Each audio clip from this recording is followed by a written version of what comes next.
I'm not calling him Dad. Hamlin, you're 40 years old. I don't expect you to call him Dad. Even if there's a fire, Robert better not get up in my face. Hamlin, you really need to get over the fact that Robert is making you move here. He wants the best for both of us. Things are going to change. You can't be lazy all the time like your father let you be. It is not nor it cannot come to good. But break my heart, for I must hold my tongue.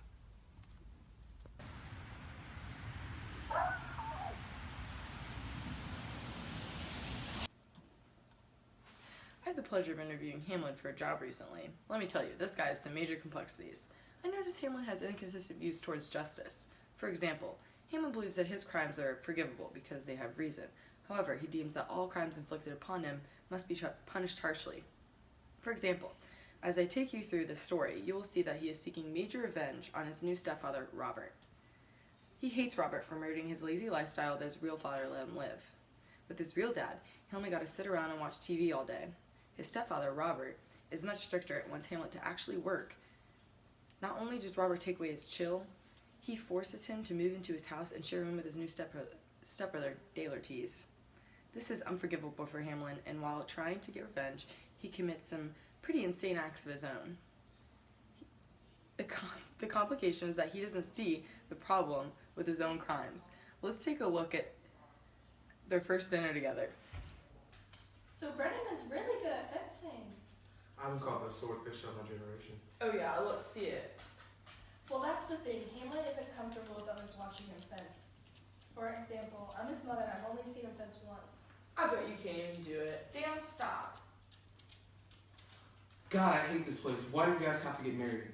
Oh, that this is too solid flesh would melt, thaw and resolve itself into a dew, or that the everlasting had not fixed his cannon against self-slaughter. Oh God, oh God. Hamlin, please be a man and stop being so dramatic. We need to make this work. It's going to take time.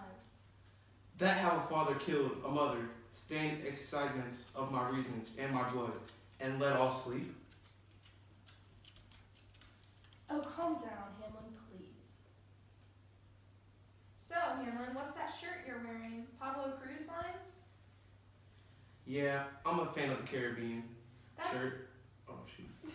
I messed up. that's great, but go ahead and toss that shirt. I wouldn't expect to be going on another one of those anytime soon. In this house, I'm gonna make you earn your vacations. That's right, boys. You're getting jobs. Dad, with the HE double hockey sticks? Is this some kind of sick joke? This house is a prison.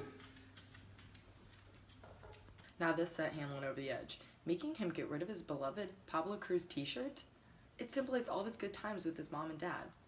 No, this meant war. He wasn't about to let Robert just come in and take away his freedom. This just fueled his Robert hate fire.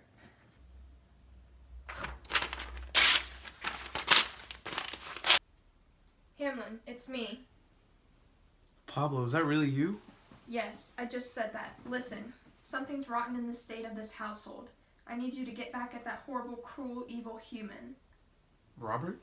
Aye, that incestuous, that adulterate beast Robert, with his clever words, with money, a wicked wit and money, that have the power so to seduce, one to his shameful lust, the will of your seemingly virtuous mother Nantrude.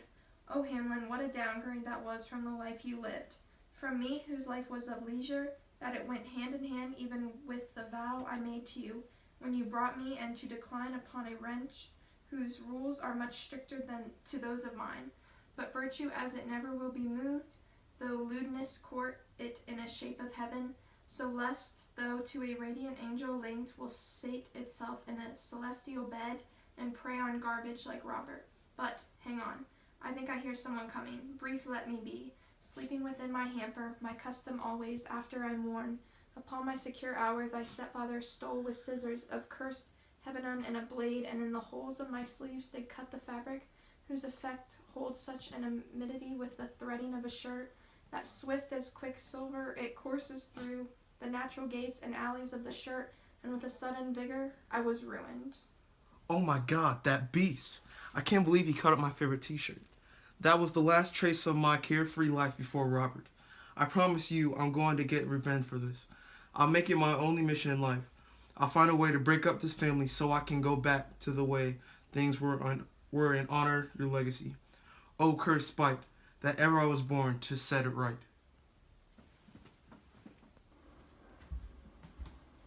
Why are you sweaty? I was watching Cops. Take your feet off, Captain.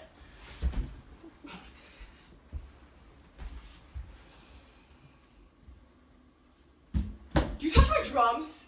No? There's a chip in my left drumstick. That's weird. I know you touched my drum set. You sound insane right now. I know you did it. You better get out of my face or I'm gonna roundhouse you behind. Swear on Nanchu's life that you didn't touch my drum set. I'm not swearing on anything. Yeah, because I know you touched it. I know Cops doesn't start till 4. Where are you going? I'm going around my backside on your drum set.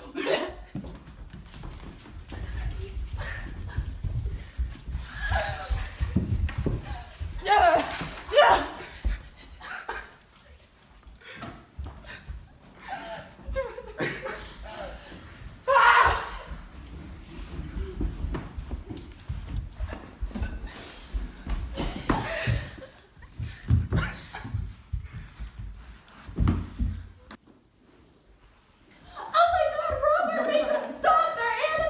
That's it. You guys are going to therapy. Maybe it wasn't the best idea to change his life so quickly like this. Is not more ugly to the thing that helps it than is my deed to my most painted word, O heavy burden? Hamlet is pretty sick of being in this house. Not only did Robert ruin his life, but now he has to deal with this idiot Dalertes. Hamlet just wants things to go back to the way they were. This crazed hatred for his new life is making him act like a total maniac, and he's completely unaware of it. He tarnished one of Dalertes' most sacred possessions, but he can't see the parallel between the drum set and the t-shirt. He's too consumed with what Robert did to him to see what he did to Dalertes. Even Robert is feeling some guilt for what he did. We'll see if therapy helps him at all. Hi, Hamlin. Thank you for joining me today. Let's talk about what's been going on with your family for a little. How's you say the transition is? Horrible freaking Robert doesn't let me do anything.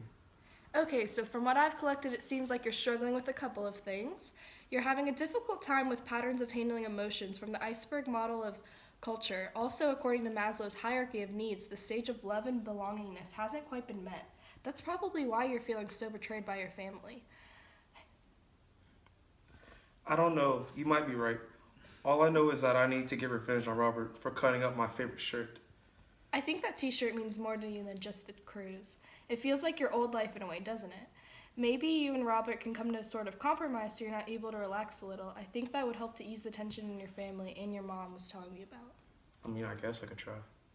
Good, Hamlin. That's all I can ask. Let's schedule an appointment for next week so we can go more in depth. Okay.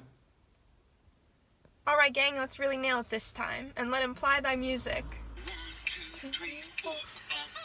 Ha, bum, ha, bum, ha. She's got eyes that seems to me reminds me of childhood memories where everything is as fresh as a bright blue sky. All right, Tommy, you're the oldest. I'm counting on you. Come on. She's got eyes like the bluest skies. And the same thing. Na, na, na, na. I hate to look into those eyes and see an ounce of pain. Nice minute, buddy. All right, let's go. Flat, so flat. I can't even. You know the good ones. Worst thing I've ever heard. $12,000 a week for voice lessons, and this is what I get. Bow wow, I'm dance, and I can sing high like this, and I can sing high. Oh! You forgot to do the last part. Oh, sweet child of mine. Here we meet Delonius. Delonius gets to be all buddy-buddy with Robert, and Hamlin hates him immediately. After the group has dinner together and Delonius embarrasses Hamlin in front of everybody, Hamlin decides he simply had it up to this point. Hamlin punches Delonius and he collapses to the ground. It was sick. I wish they caught it on tape so you could have seen it. While the punch may have been well-deserved, Hamlin has absolutely zero guilt over the mark he just left on Delonius. It's as if Hamlin doesn't feel bad for literally anything he does, and so the corruption continues. Now things are really heating up between Dalertes and Hamlin. Hamlin is so fed up at this point, and he just wants his life back. Robert has still been demanding they find a job, and Nantru has taken his side. Next, we'll see a major fight between Hamlin and Dalertes.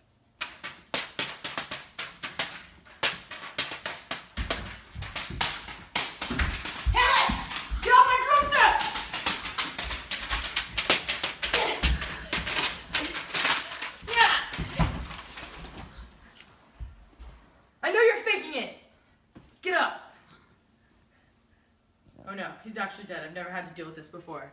Alas, how shall this bloody deed be answered? It will be laid to us whose providence should have kept the short restrained and out of haunt.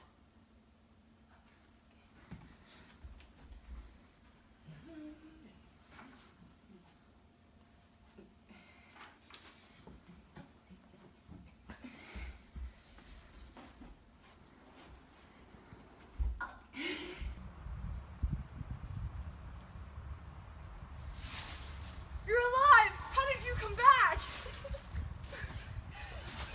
Hey, what are you doing? What are you doing? I'm burying you! I'm alive! Shut up, you're waking the neighbors!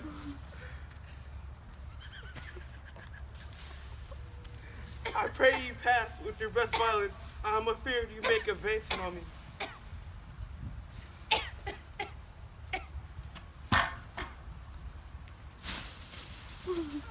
Ah, zombie!